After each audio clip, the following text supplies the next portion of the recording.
Hey, Tahisha, what's on the table today? We got so much on the table today. We're talking current events, right? There's been a lot of stuff that happened since we last talked.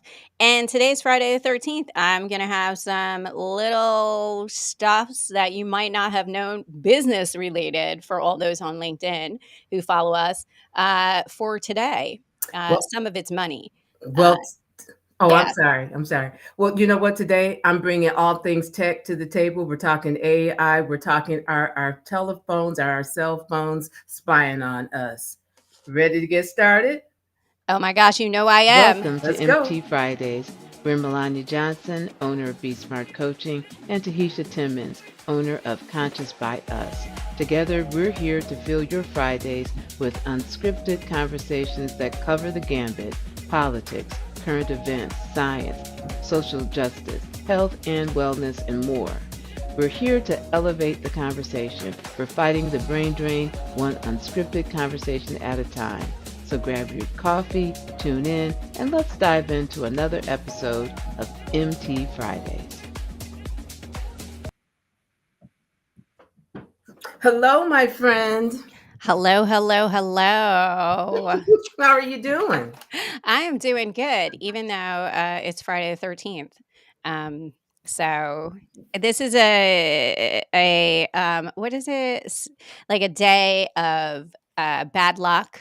If you're superstitious, it's also a day which I didn't know this. The stock market performs poorly on Friday the 13th.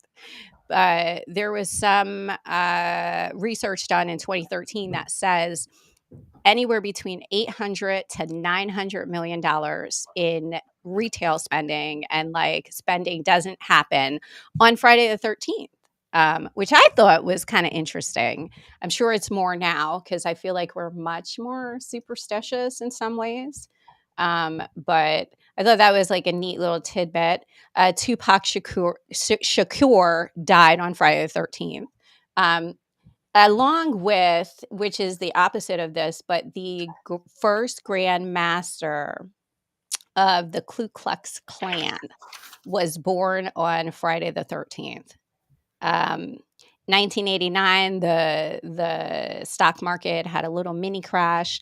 And do you remember that flight that took off headed to Chile? Uh, that happened on October 13th, the Andes flight that crashed into the mountains. So just a lot of stuff has happened that seems not great. There was the computer virus. I know you're talking tech, but that also happened on Friday the 13th.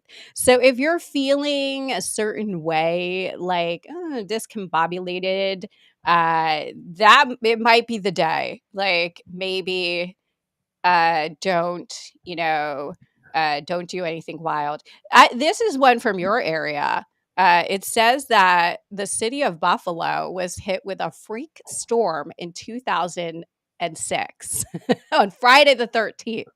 Was So it that in went from October? October 12th Wow. Yeah, to October 13th. yeah. That So, it was an yeah. ice storm, and I lost power. It was really yeah. Yep. Friday the So, 13th. Well, you know what? This morning I told you I'm feeling a little discombobulated. So I'm happy to be discombobulated here with a friend today. Well, I tend not to be superstitious, but I would not be entering an elevator going to the 13th floor on Friday the 13th. Just saying. Just saying. Anywho, um, you know me, Tahiti. yes. Thank you for sharing those facts and let's uphold the capitalist way and go out and spend some money to take folks, right? Yes, and if you're gonna spend money, buy at women-owned stores, Black-owned stores, Hispanic businesses. Stop Go local. spend your shop local. It's cold though, so I will say, like, if you don't want to walk outside, maybe get in your car, which is an environment. But I'm not gonna rabbit hole like in all the ways that we could rabbit hole. But yes, shop local. If you don't want to wear a hat, wear a wig. That's what I'm doing. if it's cold. Oh, No, yeah, it I makes mean, I her. did this for you because I, because, She knows I how I feel figured about wigs. I know how you feel about wigs. And on Friday the 13th, why not? Right. So, That's so funny. That's so funny. So she's I don't know. What did you call yourself this morning? She's Morticia this morning. I felt like Morticia this morning, but Morticia that goes to like combat maybe because I have camouflage pants. I showed you camouflage pants on and like a green shirt, and I thought like these two things don't go together because it's That's, like that's all right. So yeah. you know me in my mind. I'm going to use one of your terms. So I went poking around, right? Okay. When I first met Tahitia, that was a term she used constantly. I went poking around, and she finds herself in some of the most interesting things.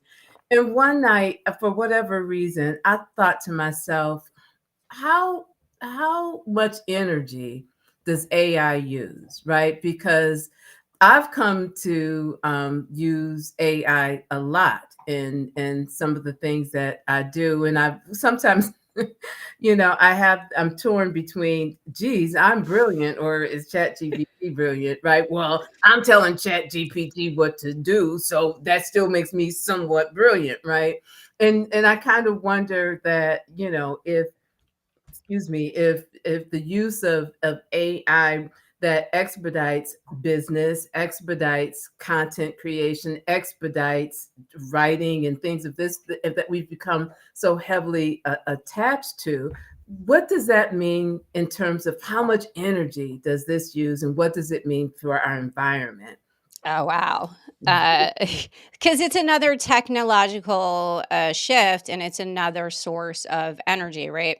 So I like, and I don't know if you can answer this, maybe one of our viewers can, but I also see like television as sort of it got us ready for computers, which got us ready to be more reliant on technology and this sort of voice out in the somewhere that's kind of helping you and telling you, and you don't have to like really dive too deep or do a lot of, not that you don't have to do thinking with ChatGPT. That does require some comp instructions and how to do that.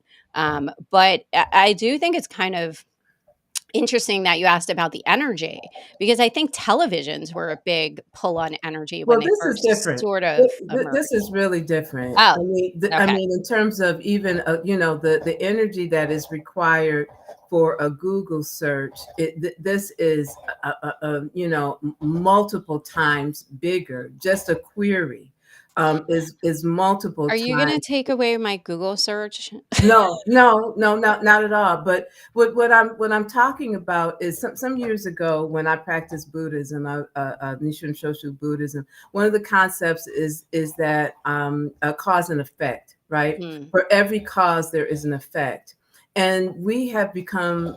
It is so convenient to go into these. I want an image, right? So I'll go and I'll create an image through, AI image generator, right?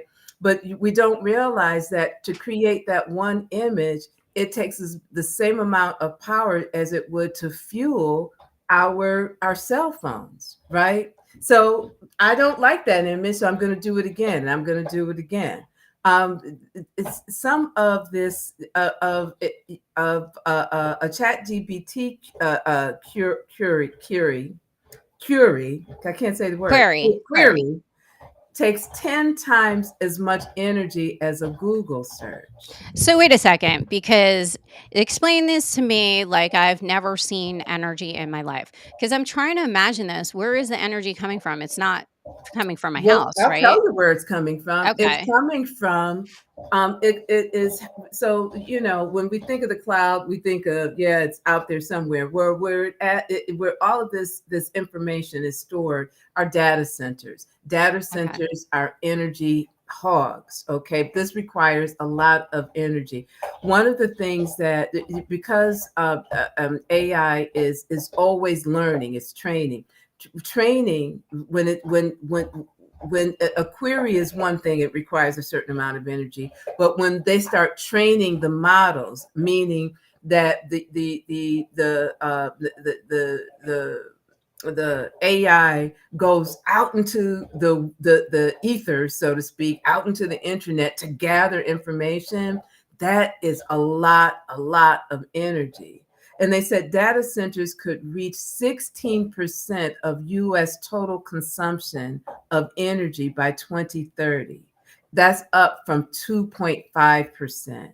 And so what does that mean?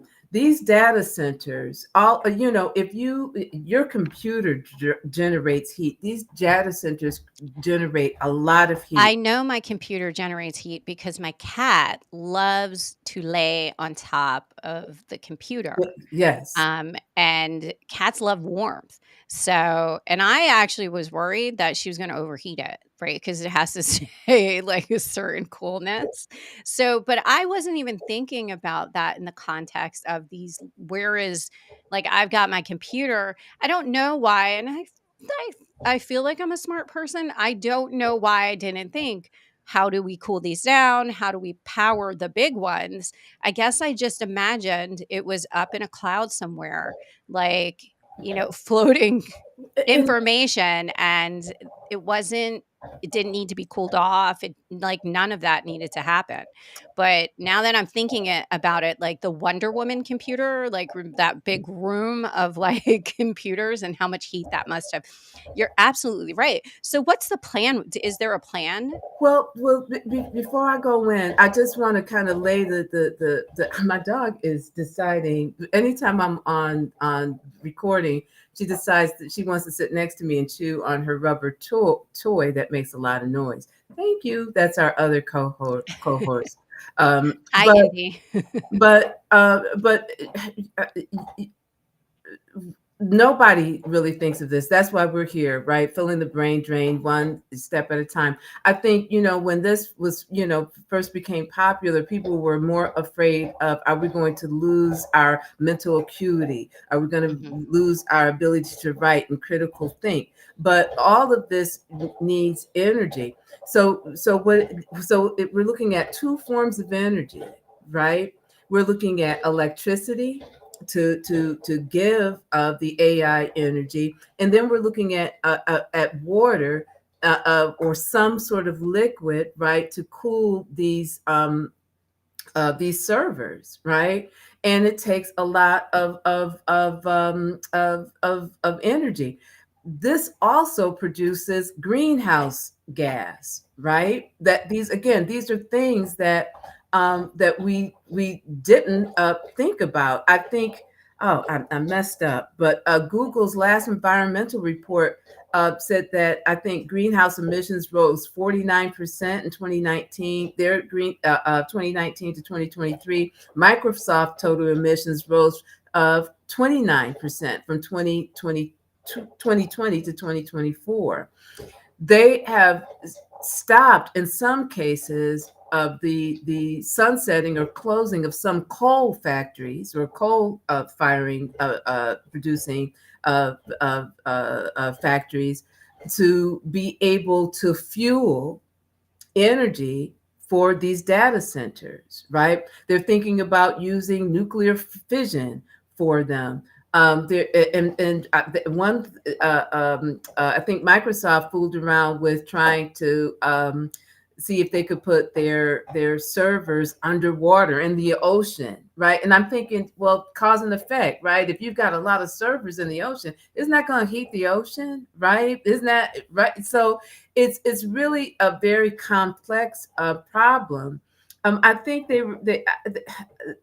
one statistic had oh geez, I can't find it, but one statistic showed that the amount of power that is needed is equivalent to the life cycle of 5 cars, right? Some of the energy pool is enough to fuel Denmark, right? To keep some of these data centers cool, you burn up to 700,000 liters of clean water. So AI, while it is a big, and so after I did my research, I was like, oh Jesus, I can't. Did you? Don't take Chat GPT away from me. And then my mind start to go to the dystopian movies I love. Like, oh my God, AI is going to take over and we're going to be slaves trying to fuel it. But I think it's really important for us to know that this modern convenience, which has some really great uses. It's going to be used in medicine. It's going to be put to many uses, right? But it also comes at a cost. And we should be aware of those costs and what that cost means to our environment. Yeah, I think you bring up a lot of really great points about AI. I always get nervous though, because you are one of the kindest, sweetest people I know, and you're so environmentally conscious. And sometimes Melania and I will chat, and I'll be like, I want to spend because even though I'm anti-capitalist, I do have a urge to, like everybody else in the world, I think sometimes I get a little bit of money, and I'm like, I want to splurge on something. And you go, well, what are you going to do with that afterwards? Like, how is the product made? And then I'm not going to say you guilt me into being a little bit more environmentally conscious, but I pause and I think more now. And so I have to say, I'm probably still going to, with great guilt, use Chat GPT and Google search things. But also, I think I will, and I hope listeners too, will be more aware of tech companies and when they come up to government bodies, and how government bodies and policies and regulations are ensuring that the water that's used to cool these or whatever liquid, where does that go, right? Because that's the thing you and I have been talking about. What about the product at the end of its cycle or at the end of its use? What happens to it? How do we get rid of it?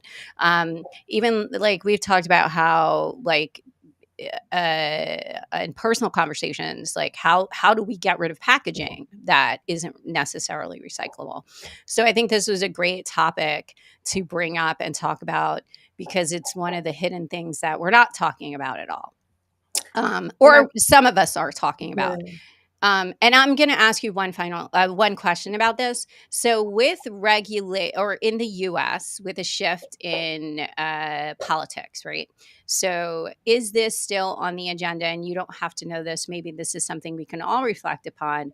But when it comes to environmental regulations, there's some rumors that some of that is shifting, changing around, lessened, or the department is changing. Do you think that this will become an issue somewhere along the next 4 years, or are we just not ready to tackle this or think about this? I think that it's incumbent upon everyday citizens to understand, the impact of this.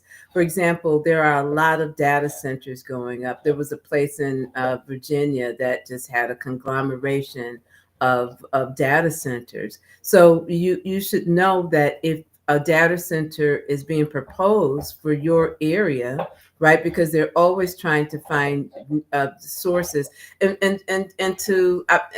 again, I think it's something to keep an eye on, that we as citizens and people in the communities in which these data centers are being built need to be at forums and at discussions to hold companies accountable. Our grid system right now, we're asking more of it, right? It's an old Yeah. grid system, which means that I think it's $50 billion is needed to be invested in support for this technology. Well, where does that money come from?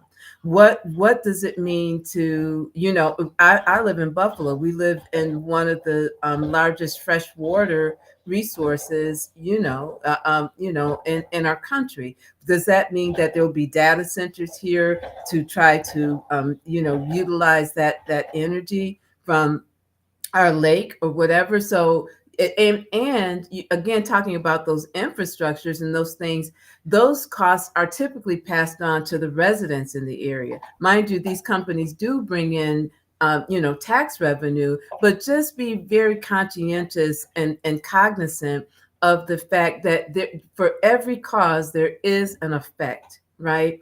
And that as we grow in our technology, as we grow in our advancements, we have to take into consideration the impact that it has on our country and on our environment. A colleague of mine had their first grandchild yesterday. Time for a celebration. I'm looking at the picture of the newborn baby on my phone, and I I did not feel elation. What I felt was a real deep sense of sadness that this child is being brought into a world where we are not taking care of the environment, and we're creating problems that generations to come are going to have to try to fix and live through. Right? When we think about water consumption, wow, that's a lot of water. But then when you put that also, it frame that within global warming and how much water is going to mean to us in the future, technology that eats up or uses those resources is really something to think about. And so that's why I brought this to the table today, because and then I went through the dilemma: should I use ChatGPT? Shouldn't I use ChatGPT? And I was like, screw it. Well, and you bring up something great because we are advertising AI in more areas that you can use it for more things. So the use is not going to go down; it's only going to go up, and it's incorporated into so much that we do. It's in healthcare systems, it's in health insurance systems, which is a great segue to the next piece, right? So I want to talk a little bit about, because it's been in the news and there's no way we can't talk about it. I want to talk a little bit about the United CEO. And I know people have kind of talked a lot about this. Other people who are much more knowledgeable in following the story than myself and you probably have discussed this. But I do want to talk a little bit about the event that happened. And you know, you and I talked a little bit privately about how initially the first things that we were seeing were, or even now still, the comments tend to lean towards the negative about the loss of life. And still, even after this young gentleman, and I'm saying young gentleman just to use that as the term for him, he's in custody, and the responses after his images were shown, and it's just different than other things that I think recently have happened when we talk about shootings. So he's very attractive. He is white. He is well off. He went to a good school, and it seems like he had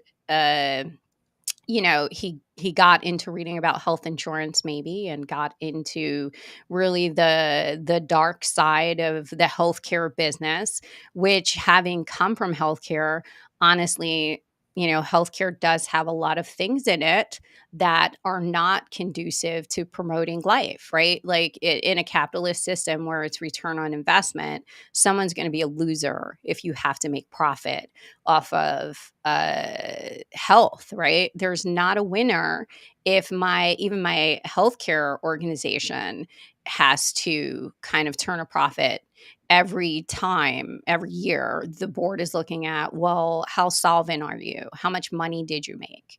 How that is tied to staffing, and health insurance companies have big control over the care that you get. And it almost seemed to shine a very bright light on something that did not come up in the election as much as inflation. And I'm going to pause there. I personally have still been grappling with my feelings about this situation. But what I do see again is that the citizens of this country really have more interest in common than we do differences, right? Healthcare is one of them, right? Because some folks have heard from their constituents when they have made, comments and try to blame this on, left thinking, left leaning thoughts or things of that nature. And some of their constituents have said, no, that's not just a left thing.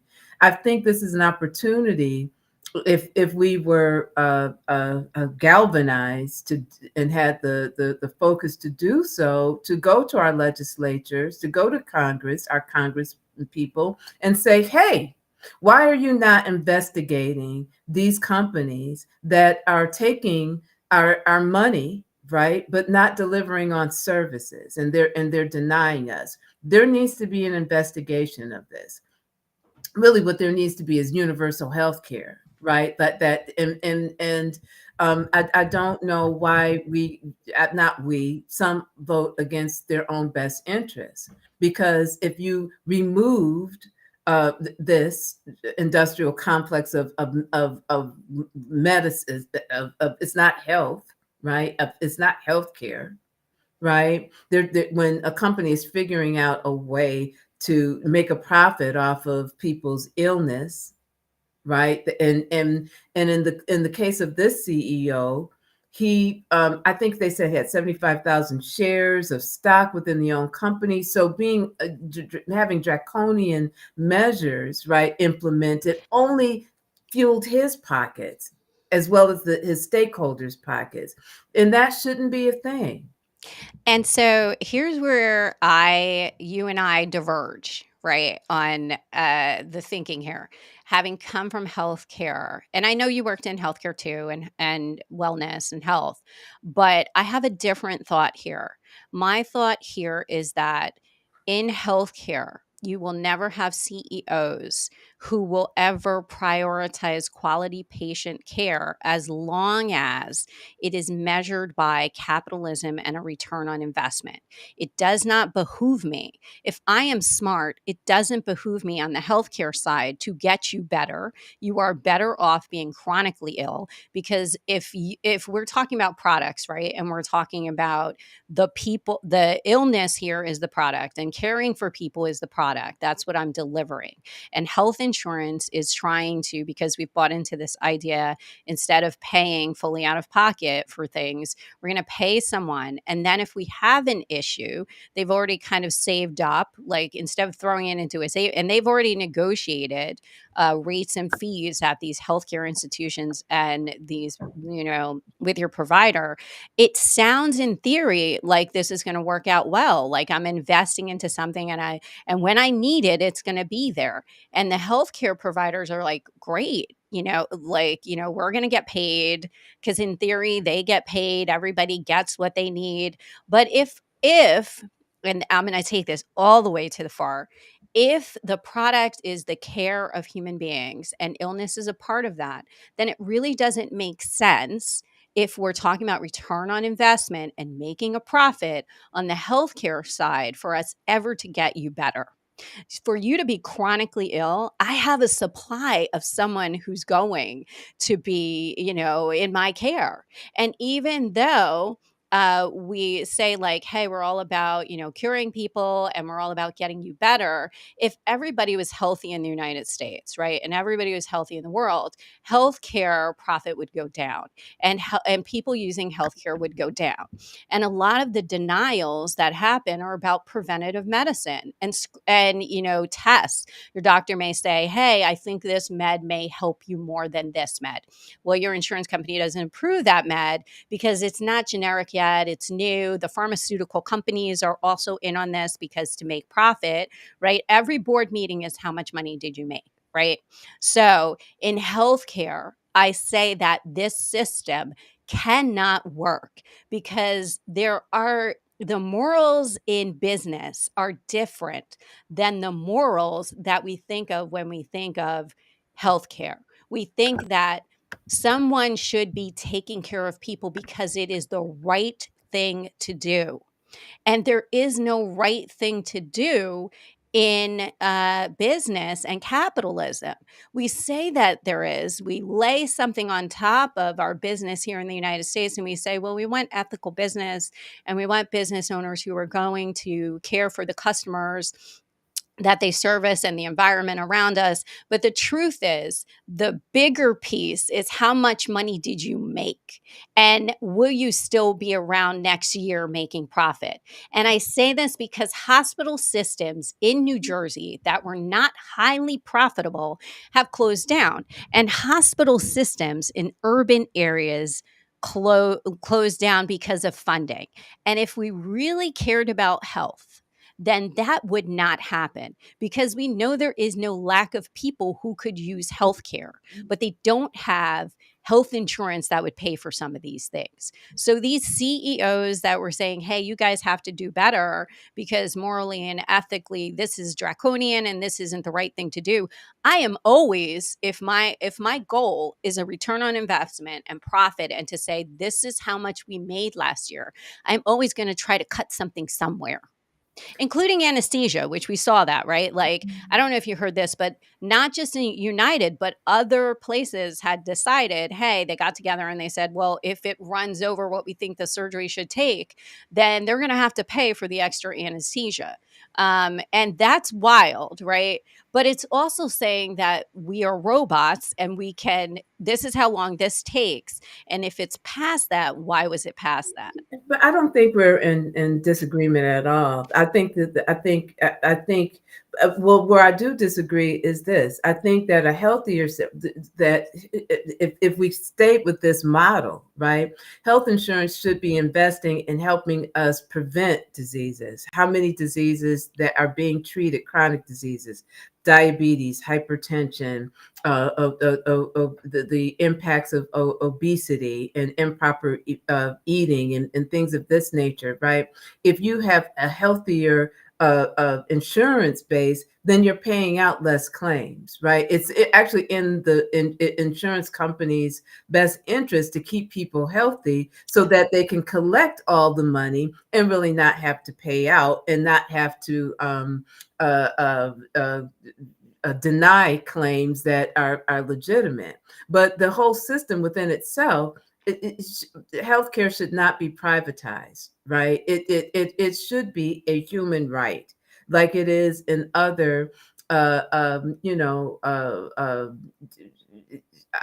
the word I'm looking for other countries that prioritize this and believe it as a right that every citizen should have access to good health care, right? And so Absolutely. I just think that it is an immoral system. It is immoral.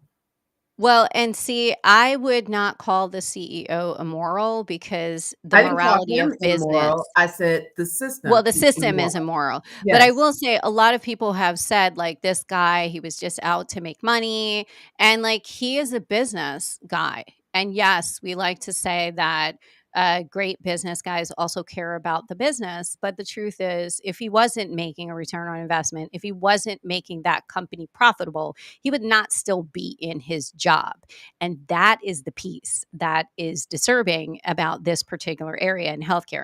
And instead of addressing some of the systemic issues in healthcare and ways that we could try to move to fixing this, and I will say this was like not really a great fix. CEOs of healthcare organizations, they're no longer listed. So like top people are no longer listed at healthcare organizations. That was one of the things that I read healthcare organizations were doing or health insurers were doing.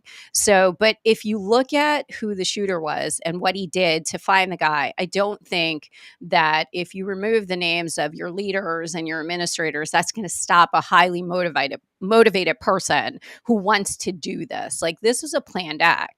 So in my mind, like taking those people's names away, that's not the fix, right? But looking at improving, making sure that your AI, if you have AI that you're using in your healthcare or your health organizations, that is appropriately screening individuals. Because remember, AI works by, well, what was the past, right? And how did you approve and deny in the past?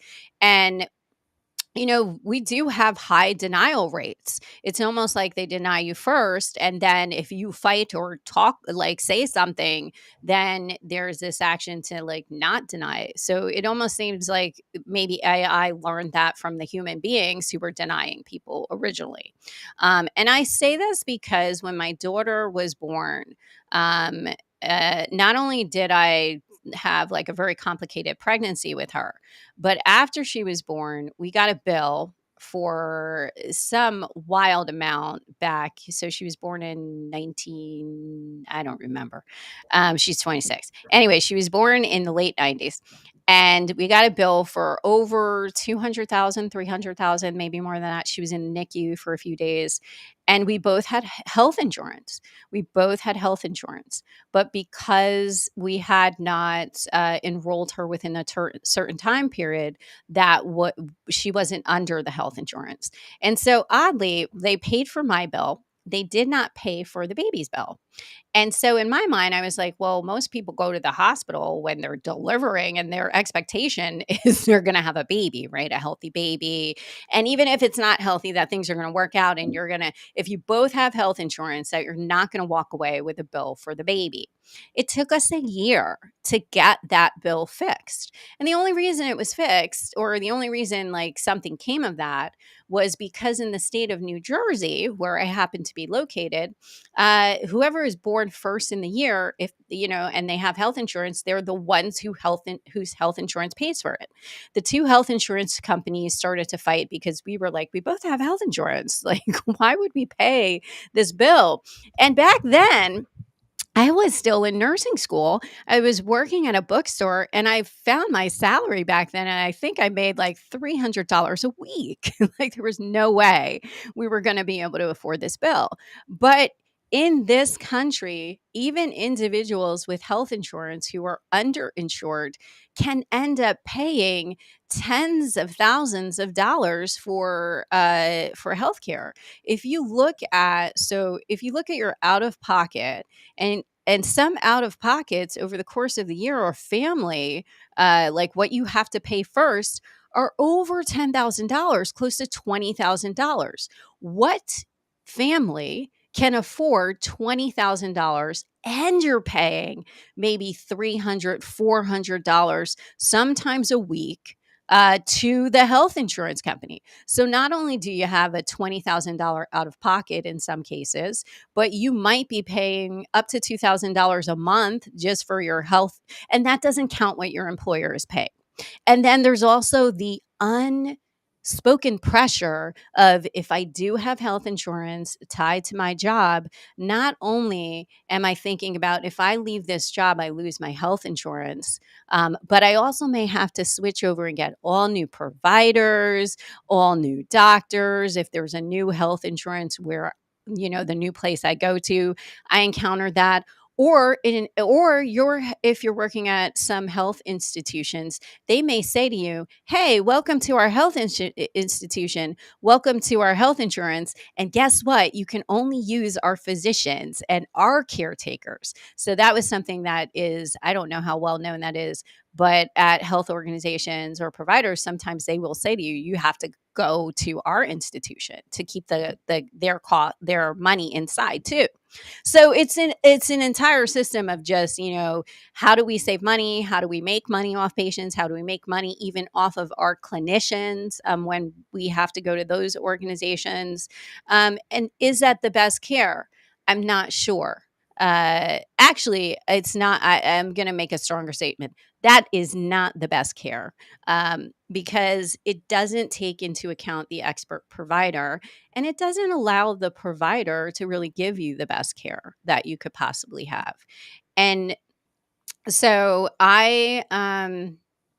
I'm a vain human being, and I had my eyebrows waxed by a professional the other day. And we were talking about health insurance because she was just talking about some of the stuff I write about. And she said, "Well, what do you think about this incident?"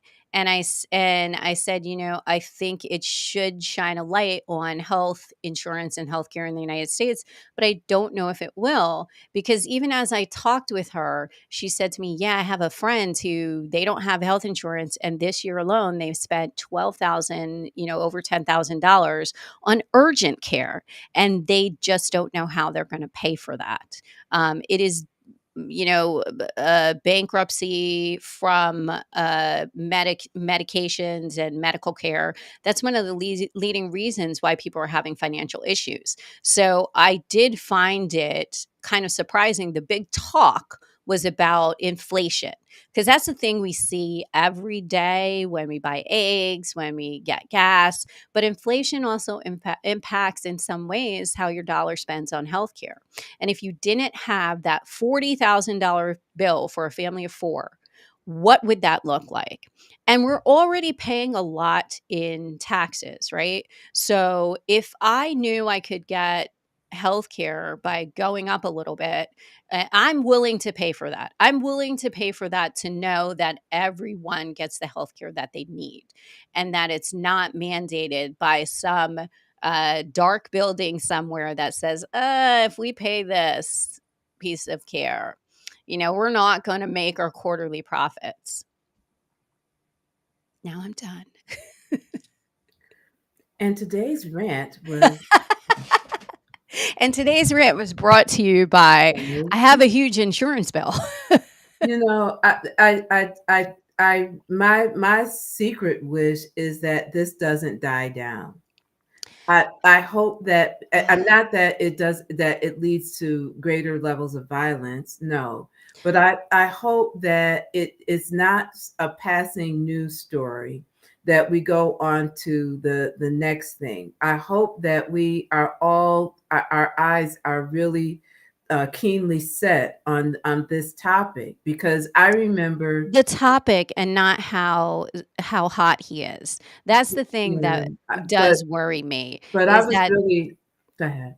I was just gonna say the media has kinda upplayed, and I think that's the fluff, right? That's the fluff that comes in, and then all of a sudden you're not focused on, well, what was he angry about? Healthcare You have to and look health at insurance in the United you States. have, you have to look at corporate news. Corporate news is sponsored by corporations. Okay, that's who all those commercial breaks, and they're heavily funded by pharmaceutical companies and insurance companies, and things of that nature. So those are their real bosses. Okay, and so there is an incentive to deflect. Okay, Yes. so let's focus on how hot he is, and not by the fact that that we, as supposedly one of the richest countries in the world, have people going bankrupt because they can't afford health care. Who has an extra $20,000 a year to cover deductible costs for their family? Nobody. The average person doesn't, right? Yes. And so, which really means, when you use the word, for those who are underinsured, we're all underinsured, right? Because there used to be a time where you paid for your insurance and everything was covered, You didn't even right? have a copay. You didn't have a copay.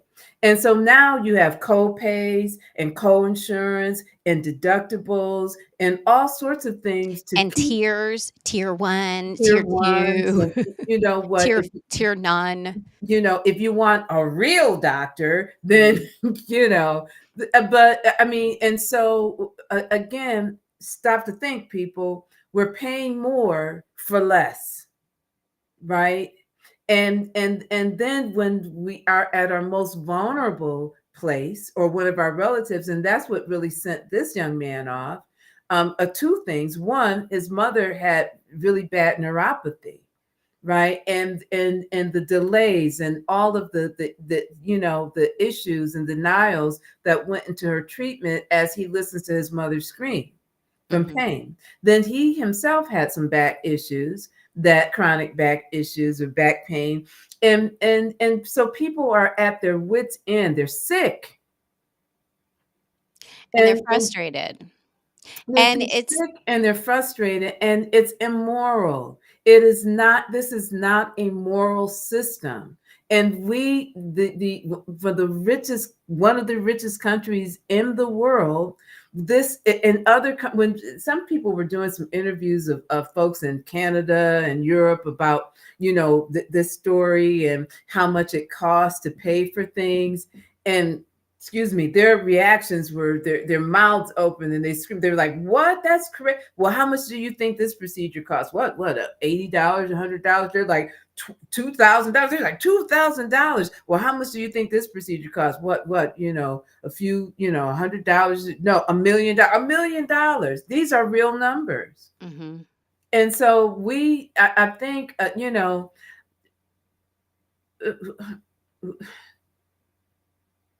I think we have become used to being on autopilot, right? For a good portion of our lives, or you know, is spent really in relative ease, right? But this is a time where we need to put ease aside and actually advocate for ourselves, for the things that should be a part of a society that has the technology to send space crafts out into space and to do all of these, you know, miraculous things, right? But to provide decent, affordable health care to people seems to be beyond reach. It's not. It is steeped in capitalism, and privatized healthcare is immoral. It is. I do agree with you with that. And I just want to add one more thing. I know I went on a long rant before, but I do feel that as long as it's employer owned, because the majority of our health insurance is employer owned, your employer is actually dangling that insurance over your head like a carrot. And in other countries, employers may not have that level of control. Um, I know that that can also be a stress factor for people and reasons why they stay in jobs, right? Because, you know, I don't want to have to change up my health insurance, or what if I don't get health insurance, Or or they don't what if the retire. or they don't retire because they need it. So, you know, thinking about the fact that employers have a lot of control over your life, with you know, when we talk about the health insurance piece, there are people who don't go into business, or think about going into business, and they forgo that because they need the health insurance. And I have I know another coach and consultant who does DEI in Australia. And one of the things when I was talking to her, like, well, how did you, how did you kind of set up your business, or how did that happen? Like, what were the obstacles and barriers? And I asked about the health insurance, and she said that was never really a thought to me. And when I was talking about some of the costs with it, she's just like, they were just like, wow, I just can't, you know, I can't fathom having to pay that on top of trying to start something up.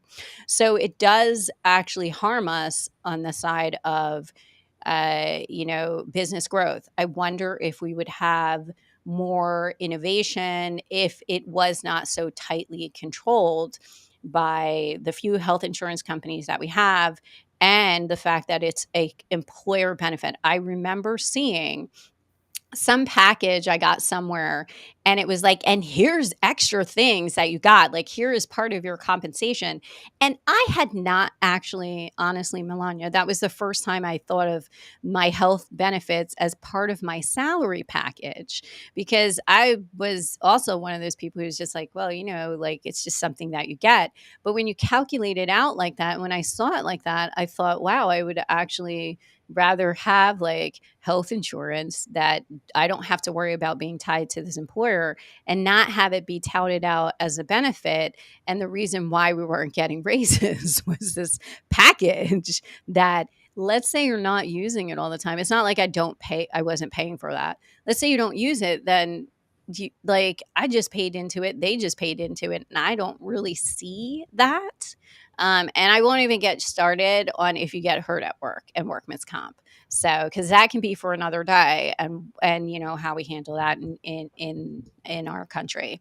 So, but I do think that it seems like and I'm so glad that you pointed out his frustration, and he was actually dealing with a challenge with health insurance, because so much has been talked about how handsome he is, and he turned away from a life of privilege to do this thing, and no one, and there's even some articles out there where people have said, like, why would he do this?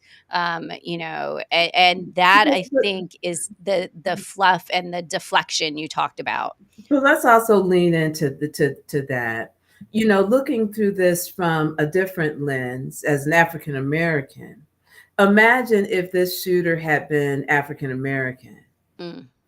right? Oh, Or he wouldn't have. I mean, I'm just going to guess he would not have made it out of New York. And the police that were guarding the Christmas tree would have been out in mass yeah, if a black man had shot someone but would he be see? Because some people kind of see him as a as a hero, sexy hero. as the adjuster, right? Yes, But the would he be fixer. given that same kind of deference, I guess, if or If he had been a person of color, right? I doubt it. Yeah, it's a very interesting. We live in a very complicated world. But again, like I said, I hope that this subject doesn't die down with the next news cycle. And here's the thing: if you're a cable news watcher, the chances are that they're always looking for new stories to either titillate you or to scare you or whatever. But this is a topic that's important to the American people, and we should take that fight to Congress, right? We Yeah. should be demanding universal health care. It benefits everyone. And I'll give you just a quick, one of the big rally cries against universal health care is like, oh my goodness, you're not going to be able to get the same quality health care. You're going to have long waits. Try to book an appointment with the doctor. I'm looking for a general practitioner right now. Was talking to a friend. We came, we received referrals for the same doctor, right? A couple, we threw some names out there, and I was like, I heard good things about her. I heard good things about her too. She set up an appointment. Her appointment to see this new doctor is 6 months from now. 6 months under our current system, and And and that's, yeah, And one of the biggest average. cries was like, "Oh, you're not going to be able to see a specialist. Try to find a dermatologist and not wait months before you're able to get into an appointment with a dermatologist or another specialist." Our healthcare is not as great as We pretend it is. the lemonade, the Kool-Aid they've been asking us to drink from. That fountain is not as there are other much more robust, effective, cost-effective healthcare models out there in other countries. And you might say, first world countries or advanced country. No, there's better healthcare systems in some countries that we would not think have the same economic powers that we do. Yet they enjoy a better healthcare system. And Which, that's a reality. that So is a a reality, part yeah. of what we're here to, filling the brain drain one conversation at a time, is to do your homework while you're scrolling on your phones and watching, and I do it too, the mindless, what's the dance crate, right? You know, What's the wig craze? No. right? Take a little time to actually do some homework and understand what other places are, what other this is a solution for which this is a problem for which there are other solutions, and we're not being given any solutions. The solutions we're being given is you're just going to have to pay more. Your employer is going to have to pay more, and yes, and you're there's a good likelihood that you're just going to get the runaround, and unless you have somebody to advocate for you, because God forbid you're in an incapacitated situation and you don't have someone to advocate for you, you'll just have to be a victim of the system, and that is not acceptable. So we really should not let this story die. Yeah, we should not let this story die, and we should not let it turn into the fluff of like, focusing on the shooter. We need to focus on what the shooter, what brought him to that action. And what And and what brought people to have a lack of empathy for a man that lost his life, right? yes, There is those some two things. There's those some serious, like, if the U.S. was in therapy, those are two things that definitely need to be addressed. And as far as wait times, when people talk about universal healthcare, and you were with me when I was kind of going through this, I had a breast cancer scare, and I think that started in September, right? Like, I didn't find out until this week that, and even then they were asking for like more tests and things. And so, and that was me being super, super aggressive trying to get stuff scheduled. Like, I waited on hold for 6 hours one day just to like get something scheduled. And they would say to me, like, we don't have times until out till here, or like, you can't see the doctor till here, so I can see why people get frustrated. Did you say And 6 hours? I was yeah, 6 hours. I think I had the music just playing and, like, was, like, working. But if I hadn't, like, let's say I worked at, like, a Walmart or a Target, I can't be on hold for 6 hours. Like, that is nonsense. So, it is a system that seems like I have so many ideas. If someone wants to hire me, uh, and for efficiency, I have a lot of ideas on how you could fix the system from the patient perspective. Look at me, like, trying to get a job here. But having gone Shameless through, plug. yeah, having gone through the system both as a patient for serious things and as a clinician, like trying to navigate at an administrator level, or even just helping, like, I think also clinicians need to have a better understanding of like when someone gets to you at a certain point in their health insurance journey, they're kind of like, I admit to it, they're frustrated, they're rude, but it's not necessarily because of the clinician.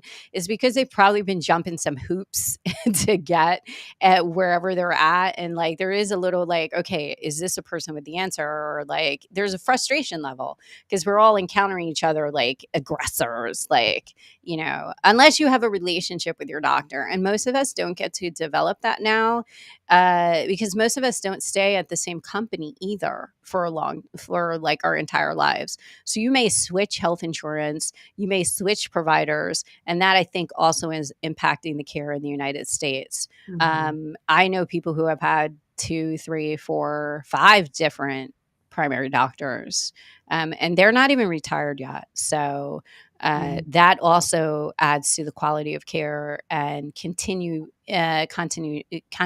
of care. It would be great if health insurance companies were all the same, but they're competitors, right? So they're trying to get these contracts.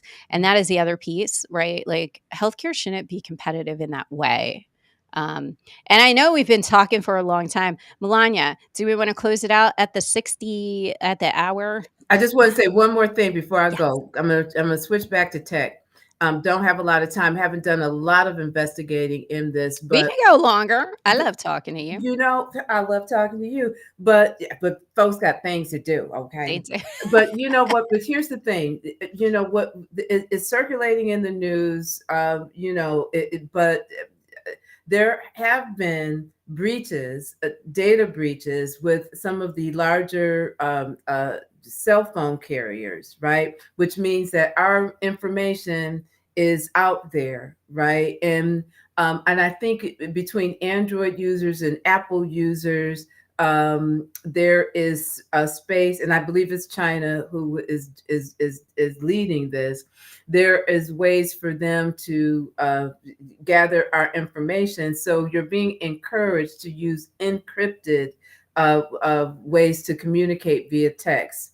Some things like WhatsApp and I didn't realize that about WhatsApp, but WhatsApp is encrypted, and there's a whole science in terms of how it allows you not to be identified by your IP on your phone or your computer or whatever the case may be. So that is just something to think about. And when we have these security updates, it should be again mandated by by the users, that you tell us why you're updating the security and what's going on. And when there are breaches, we should know, that our information is out there, and that they have all your text records and things of that nature, because it's housed in these, again, data centers, right, on these servers. If they get access to the servers, they have access to your information. So that is just something to think about. Do your homework.